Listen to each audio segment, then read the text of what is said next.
कि इस जंग में कहीं डुज डुज कहीं ठा ठा होता है, लेकिन अब तो ये डुज डुज ठा ठा से आगे की बात निकल गई।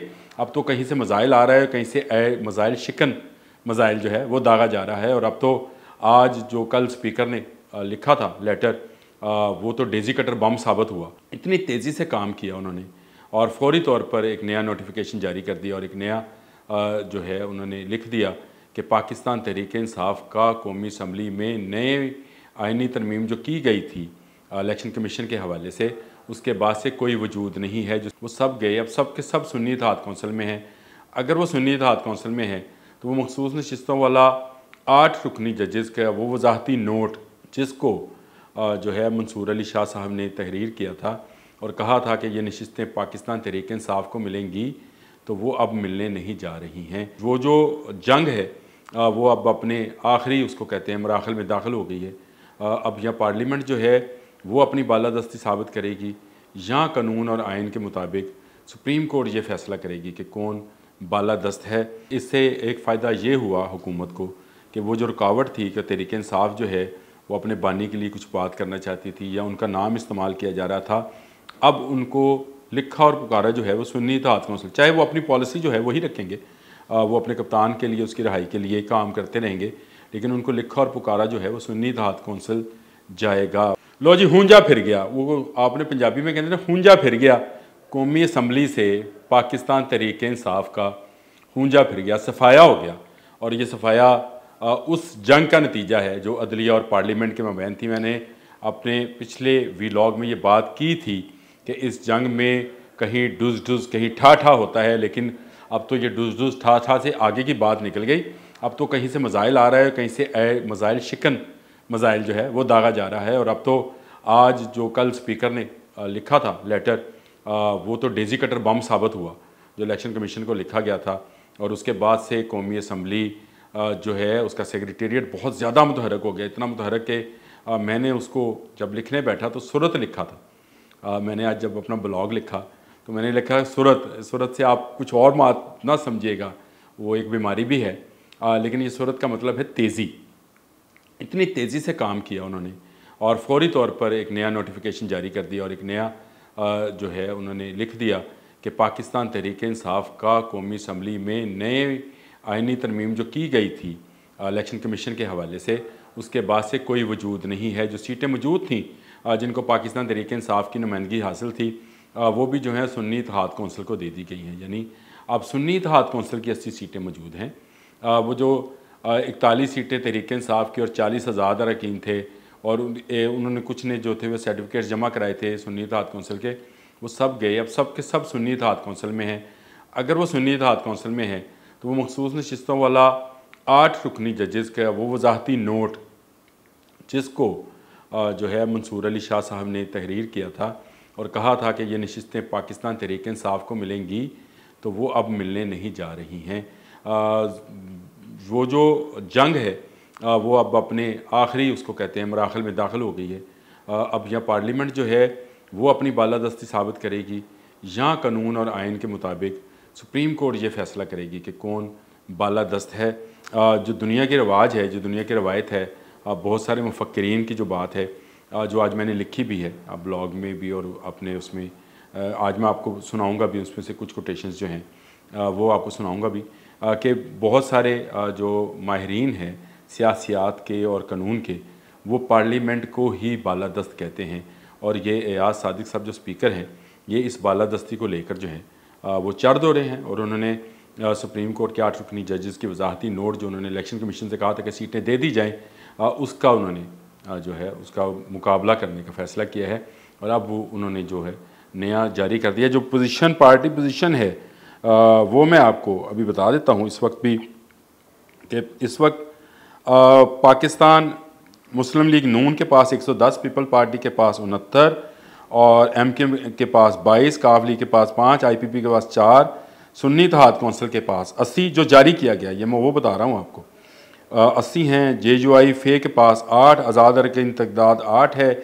इनमें से जो हैं 2 अरकान जो हैं वो पीटीआई के साथ है, सुन्नी इत्तेहाद कौंसिल के साथ है, और एक जो है उसने मुस्लिम लीग नून को जो है ज्वाइन करने की या उनकी पॉलिसी के मुताबिक चलने की जो है वो बात की हुई है, तो वो उनमें है।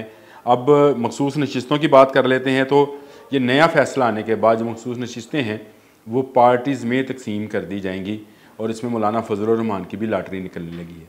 यानी उनकी जमात को भी ये मखसूस नशिस्तें जो PTI की नशिस्तें 8 रुकनी जो जजेस के वजाहती नोट है उसके मुताबिक थी, वो जब तकसीम की जाएंगी तो उसमें 23 मखसूस नशिस्तें हैं जी। नून लीग, पीपल पार्टी, JUI को मिलेंगी। मुस्लिम लीग नून 15, पीपल्स पार्टी 5 और JUI को 3 मखसूस नशिस्तें मिलेंगी। अब आप खुद ही सोच लें कि मौलाना फजल रहमान 8 के साथ सब पे भारी हैं इस वक्त, कोई आनी तरमीम होने नहीं दे रहे हैं, और वो अगर ये 3 मज़ीद मिल गई तो 11 हो जाएंगे असम्बली के अंदर उनके अरकान। लेकिन इससे एक फ़ायदा ये हुआ हुकूमत को कि वो जो रुकावट थी कि तहरीक इंसाफ जो है वो अपने बानी के लिए कुछ बात करना चाहती थी या उनका नाम इस्तेमाल किया जा रहा था, अब उनको लिखा और पुकारा जो है वो सुन्नी इत्तेहाद कौंसिल, चाहे वो अपनी पॉलिसी जो है वही रखेंगे, वो अपने कप्तान के लिए उसकी रहाई के लिए काम करते रहेंगे, लेकिन उनको लिखा और पुकारा जो है वो सुन्नी इत्तेहाद कौंसिल जाएगा। मैंने पहले भी एक दफ़ा इस बात का जिक्र किया था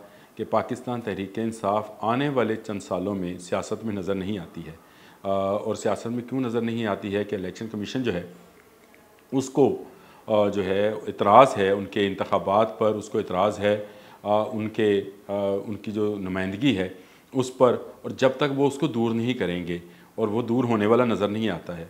अभी सिकंदर सुल्तान राजा साहब के बारे में ख़बर आ गई है कि उन्होंने जनवरी में शायद 2 जनवरी 2025 में रिटायर होना है, और जो नई आइनी तरमीम है अगर वो हो जाती है तो उनको मज़ीद 3 साल जो हैं उसमें दिए जा सकते हैं। एक ख़बर और भी चलते चलते आई, और वो अभी कुछ देर पहले जो है अता तारर साहब ने एक मीडिया कॉन्फ्रेंस में उस बात का जिक्र भी किया कि प्रोसीजर बिल जो है उसकी शिक 2 जो है उसको उसमें अमेंडमेंट की गई है, और इस अमेंडमेंट के मुताबिक जो चीफ़ जस्टिस ऑफ पाकिस्तान हैं यानी काजी फ़ाइज़ ईसा, वो जो केसेस का मामलात हैं, जो कि केसेस के मामलात में उनकी हेयरिंग करने की फ़रिस्त बनाई जाती है, उसके लिए कौन सा जज क्या कौन से बेंच बनेगा, उसके लिए जो 3 रुकनी है 3 रुकनी जो जुडिशल कमेटी है उसमें उन्होंने बाख्तियार कर दिया है अब चीफ़ जस्टिस को। कोई जज ये नहीं कह सकता कि वो नहीं आएगा तो इसका मतलब है कोई बेंच नहीं बनेगा।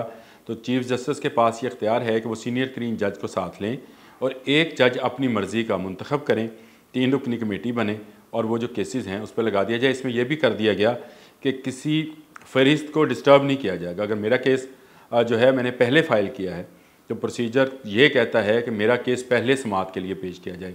होता ये रहा माजी में जस्टिस निसार, खोसा और बंदयाल एक्सप्रेस बंदयाल साहब जो हैं वो ये करते रहे कि इतने हज़ारों सैकड़ों केस छोड़ के जो उनकी मतलब का केस था उसको उन्होंने पहले लगा दिया। ये अब नहीं होने वाला, ये रुक गया मामला। तो मेरा ख़्याल है कि ये जंग जो है अभी रहेगी। अभी वो 8 जजेस जो हैं वो इस पर क्या रिएक्ट करते हैं। पाकिस्तान तहरीक इंसाफ जो जलसा करना चाहती है वो जलसे की भी अब सुन ले कि हाई कोर्ट जो लाहौर हाई कोर्ट है उसने ये फ़ैसला दिया कि DC उस पर फैसला करेगा। तो मेरा ख़्याल है कि जलसे का इजाज़त तो नहीं मिलेगी लेकिन ज़ोर ज़बरदस्ती से जलसा होगा। आज इमरान खान ने डियाला जेल में भी ये बात कर दी। उन्होंने कहा अगर जलसा नहीं करने दोगे तो हम एहतजाज करेंगे, यानी एहतजाजी सियासत करेंगे। मेरा ख़्याल है इसमें दमखम नहीं है इतनी बात में, क्योंकि क्रैकडाउन शुरू है और पुलिस अब तक जो है 100 के करीब अफराद को गिरफ़्तार, जो हमारी इतलात है, जो मेरी इतलात हैं उसके मुताबिक गिरफ़्तार कर चुकी है। 40 के करीब जो है जिनको उन्होंने मफरूर डिक्लेयर किया है, जिनमें बहुत सारे नामवर नाम भी जो हैं वो शामिल हैं और उनको उन्होंने कहा है कि ये फसाद फैलाना चाहते हैं। कंटेनर लगना शुरू हो गए हैं रावी के ब्रिज के ऊपर और शदारा की तरफ। अभी एक दोस्त आया था तो उसने कहा कंटेनर लगना शुरू हो गए। आज केनाल पे और ठोकर पे भी जो है ज़रूरत से ज़्यादा रश है। कल का दिन बड़ा अहम है। कल आप ज़रा घर से जब निकलें तो सोच समझ के निकलिएगा, क्योंकि कल अगर कंटेनर्स लग गए तो आप किसी न किसी जगह ट्रैफिक में फंस भी सकते हैं। तो अपना रूट को आप मद्देनज़र रखें और साथ साथ ये इंजॉय करें, TV पर बैठें। ये जितनी भी सियासत है ये इसी तरह से चलती रहेगी, ख़बर पे ख़बर आती रहेगी। और आज की जो ताज़ा तरीन 2, 3, 4 ख़बरें थी वो मैंने आप तक पहुँचा दी। बोलता कालम के साथ आमिर रज़ा खान। अल्लाह।